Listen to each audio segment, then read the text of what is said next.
Good morning, all of you. Today we have to discuss distinguish between company and partnership firm. Company और एक साझेदारी firm में अंतर स्पष्ट कीजिए। कंपनी और एक साझेदारी फर्म में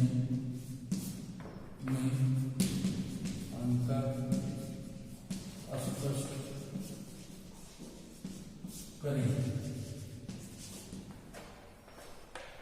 This was one of the most very important question for your exam, and you have to listen this question in very proper manner. इसको इंग्लिश में कहते हैं distinguish between company and partnership. Distinguish between company and partnership firm. Company और साझेदारी firm में निम्नलिखित अंतर है। कंपनी और साझेदारी फर्म में निम्नलिखित अंतर है। कंपनी और साझेदारी फर्म में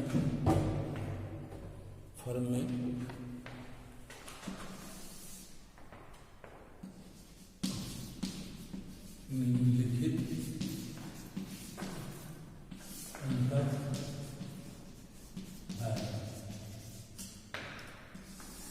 नंबर 1, दायित्व लायबिलिटी। कंपनी के अंशधारियों का सदैव सीमित दायित्व रहता है तथा कंपनी द्वारा लिए गए ऋणों से उनकी किसी प्रकार का संबंध नहीं रहता। क्या नहीं रहता? ऋण से कोई संबंध नहीं रहता।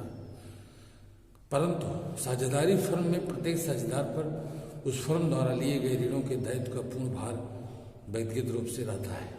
इसका आशय यह है कि फर्म का ऋणदाता उस फर्म के प्रत्येक साझेदार का ऋणदाता होता है, अतः वह चाहे तो अपना संपूर्ण ऋण एक ही साझेदार से वसूल कर सकता है। नंबर 1,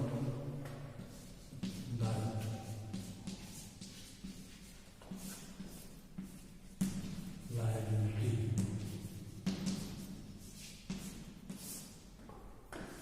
नंबर 2, अनुबंध कॉन्ट्रैक्ट। आप जानते हैं कि 2 या 2 से अधिक व्यक्तियों के बीच संविदा होती है। संविदा अधिनियम के अंतर्गत संविदा कभी अकेले नहीं होती। संविदा 2 या 2 से अधिक व्यक्तियों के बीच होती है। संविदा में 2 से अधिक व्यक्तियों का होना अत्यंत आवश्यक है। अगर 2 या 2 से अधिक व्यक्ति संविदा में होते हैं तो संविदा पूर्ण मानी जाती है। कंपनी के अंशधारी सदस्य अपनी संविदा अपनी कंपनी से अनुबंध कर सकते हैं, परंतु साझेदार अपनी फर्म से किसी प्रकार का अनुबंध नहीं कर सकते। कंपनी से अनुबंध हो सकता है लेकिन फर्म से अनुबंध नहीं हो सकता। कॉन्ट्रैक्ट संविदा। कॉन्ट्रैक्ट। नंबर 3, एंटिटी अस्तित्व।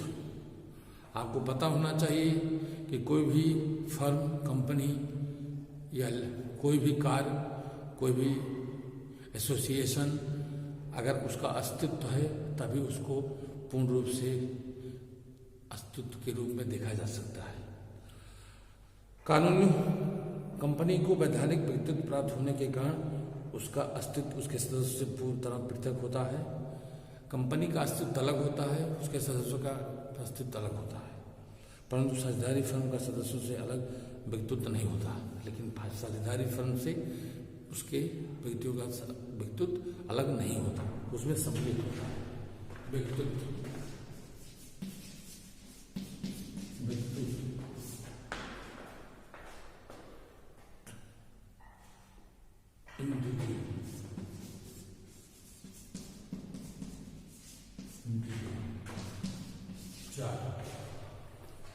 विनियोजन इन्वेस्टमेंट। कंपनी को वैधानिक व्यक्तित्व प्राप्त होने के कारण वह कंपनी संपत्ति का विनियोग स्वयं के नाम से कर सकती है, परंतु साझेदारी फर्म की संपत्ति उसके सभी साझेदारों को की संयुक्त संपत्ति होती है, अतः वह अपने नाम से संपत्ति का विनियोग नहीं कर सकते। अंतरण, ट्रांसफर, इन्वेस्टमेंट, विनियोजन,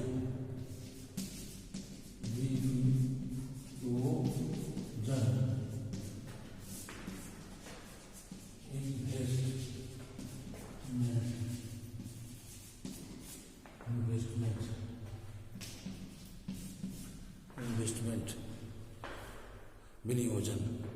अंतरण, ट्रांसफर, कंपनी के अंशधारियों द्वारा धारण किए गए अंश अंतरणीय होने के कारण किसी भी समय बेचे जा सकते हैं, परंतु साझेदारी फर्म का साझेदार अन्य साझेदारों की अनुमति के सिवाय किसी दूसरे व्यक्ति को अपनी साझेदारी अंतरित नहीं कर सकता और उसे फर्म का साझेदार बना सकता है। अंतरण,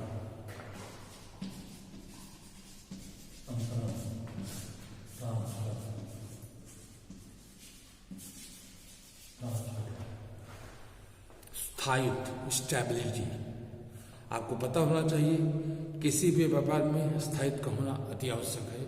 अगर अस्थायित्व है तभी बिजनेस पूर्ण रूप से विकसित करेगा और उसका स्थायित्व मूल केंद्र बिंदु तक वह पहुंचेगा। अगर अस्थायित्व नहीं है तो बिजनेस मूल केंद्र बिंदु तक पहुंचने में बहुत बड़ी असफलता होगी। स्थायित्व, स्टेबिलिटी, कंपनी के किसी अंशधारी की मूल्य या दिवालिया हो जाने आदि के संबंध के अस्तित्व पर कोई प्रभाव नहीं पड़ता। अगर कंपनी दिवालिया हो जाती है तब भी कंपनी का अस्तित्व समाप्त नहीं होता। कंपनी के जो भी कैपिटल लगाए हैं, जो कंपनी होल्डर्स हैं, कंपनी जो खोले हैं, उनका अस्तित्व समाप्त होता है। कंपनी रहेगी, कंपनी का विलय होगा, कंपनी को ही खरीदेगा, क्योंकि उसका अस्तित्व स्थायी होता है तथा उसे शाश्वत उत्तराधिकार प्राप्त होता है। परंतु साझेदारी फर्म में किसी एक साझेदार की मृत्यु या दिवालिया हो जाने से वह साझेदारी फर्म। अब ये भी जान लीजिए, कंपनी में एक साथ किसी कंपनी के किसी भी सदस्य की एक साथ अगर सबकी मृत्यु हो जाती है तब भी कंपनी पर कोई असर नहीं पड़ता है, लेकिन साझेदारी में अगर किसी एक व्यक्ति की मृत्यु हो जाती है तो साझेदारी पर फर्क पड़ता है। स्टेबिलिटी,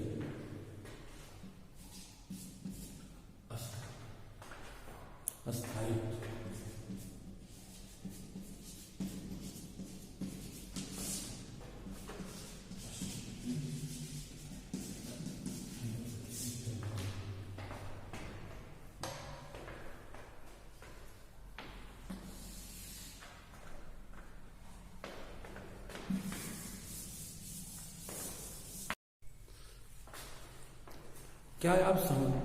क्या आप सहमत हैं कि अधिकारातीत का सिद्धांत अपनी उपयोगिता समाप्त कर चुका है? विवेचन कीजिए। Do you agree that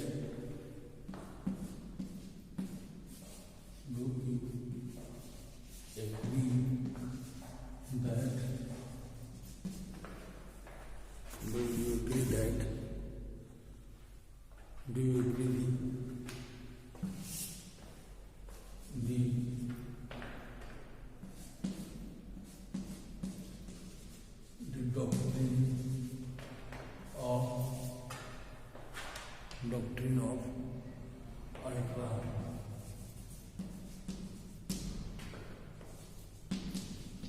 virus has lost its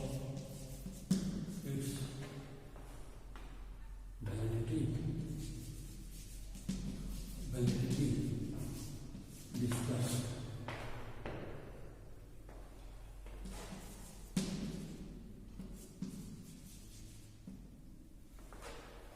अब देखिए, we have to discuss, do you agree the doctrine of ultra vires has lost its validity, discuss.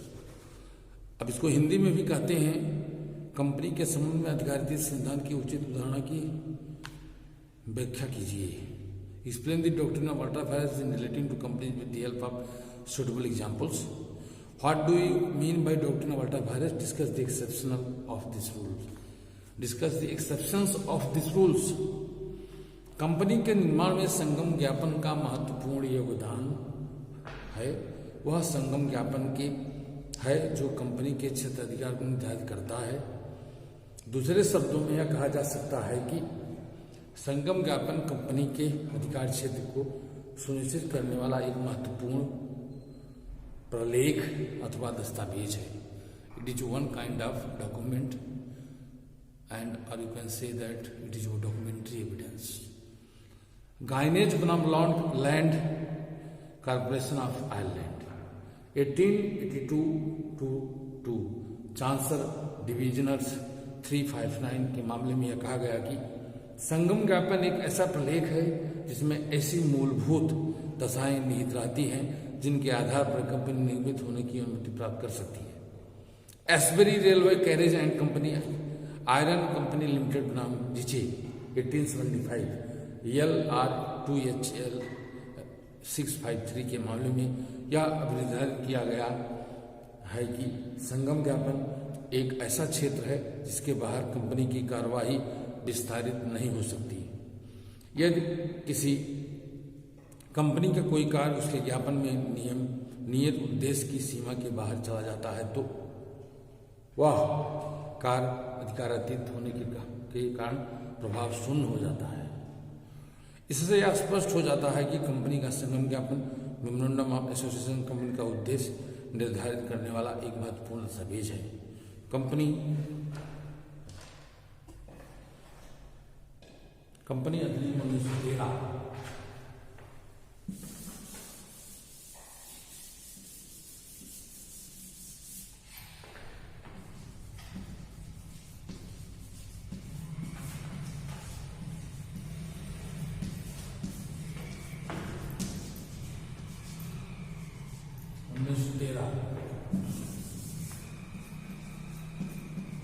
1913 की धारा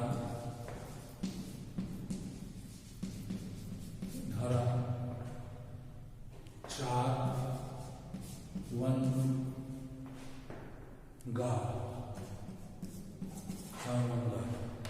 में यह प्रावधान किया गया है कि किसी कंपनी के ज्ञापन में निम्नलिखित का कथन होगा: कोई उद्देश्य जिनके लिए कंपनी को निगमित किए जाने का प्रस्ताव है और ऐसी कोई विषय जो उनको अग्रसर करने में आवश्यक समझा जाए। इस प्रकार संगम ज्ञापन का उद्देश्य खंड कंपनी के कार्यों की परिधि को परिभाषित करता है। लॉर्ड पार्कर के अनुसार इस व्यवस्था के दो उद्देश्य हैं। According to Lord Parker there are two importance of this rule. निदेशकों को इस बात से अवगत कराना है कि उनका धन किन किन कार्यों के लिए उपयोग में लाया जा रहा है। पक्षकारोों को इस बात की जानकारी देना कि कंपनी की शक्ति सीमाएं अर्थात अधिकार क्षेत्र क्या है तथा कंपनी के साथ व्यवहार में इस शक्ति सीमाओं का पालन किया जा रहा है या नहीं। अधिकारातीत का सिद्धांत।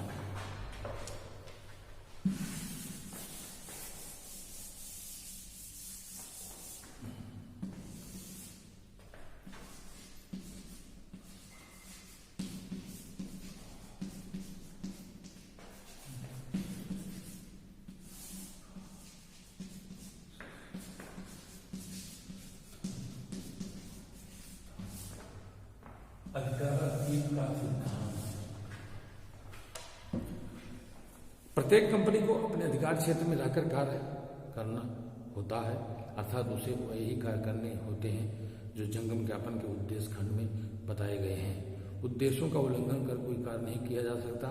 एक कंपनी ऐसा कोई कार्य करती है तो उसके संगम ज्ञापन के उद्देश्य खंड में दिए गए उद्देश्यों के से परे या भिन्न है तो यह माना जाएगा, समझा जाएगा कि कंपनी ने अपनी विधिक अधिकार शक्ति का उल्लंघन किया है और कार्य अधिकारातीत माना जाएगा। ऐसे कार्यों के लिए कंपनी को दायी नहीं ठहराया जा सकेगा। अधिकारातीत का सिद्धांत डॉक्ट्रिन ऑफ उल्टा वायरस है। अधिकारातीत का सिद्धांत डॉक्ट्रिन ऑफ उल्टा वायरस है।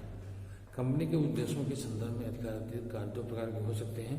कंपनी के निदेशकों द्वारा कंपनी के संगम अनुच्छेद आर्टिकल्स ऑफ एसोसिएशन में दी गई अधिकार शक्ति का उल्लंघन किया जाना है। कंपनी के संगम ज्ञापन मेमोरेंडम एसोसिएशन के उद्देश्य खंड में बताए गए उद्देश्यों से परे या भिन्न कार्य करना। संगम अनुच्छेद के प्रतिकूल किए गए निदेशकों के कार्यों को कंपनी की साधारण बैठक में अनुसमर्थन द्वारा वैधता प्रदान की जा सकती है, लेकिन संगम ज्ञापन के उद्देश्यों के प्रतिकूल किए गए कार्यों को अनुसमर्थन द्वारा वैधता प्रदान नहीं की जा सकती। प्रथम प्रकार के कार्य निदेशकों के प्रति अधिकारातीत माने जाते हैं, जबकि दूसरे प्रकार के कार्य कंपनी के प्रति अधिकारातीत माने जाते हैं। एसबरी रेलवे कैरेज एवं आयरन कंपनी लिमिटेड बनाम जीचे 1875 LR 7 HL 653 के मामले में। प्रस्तुत मामले में लॉर्ड सेल्बोर्न ने यह कहा है कि ऐसी संविदाएं जिनका उद्देश्य और हेतु संगम ज्ञापन से परे तथा असंगत है, स्वयं निगमित कंपनी के प्रति अधिकारातीत होने के कारण स्वयं प्रभावी हो गई। एस्बेरी रेलवे कंपनी रेलवे डिब्बे बनाने तथा अन्य रेल की मशीनों एवं पुर्जे आदि बनाने का व्यवसाय करती थी। वह अन्य मैकेनिकल इंजीनियरिंग तथा जनरल कॉन्ट्रैक्टर्स का कारोबार भी करती थी। इस कंपनी ने मैरेंजे नामक एक फर्म से बेल्जियम में रेल की पटरी डालने के लिए पूंजी लगाने संबंधी एक संविदा की। एस्बेरी कंपनी ने उस संविदा को अधिकारातीत बताते हुए उसे विखंडित कर दिया। रीचे ने कंपनी के विरुद्ध संविदा भंग का वाद दायर करते हुए इस आधार पर क्षतिपूर्ति की मांग की कि संविदा सब सामान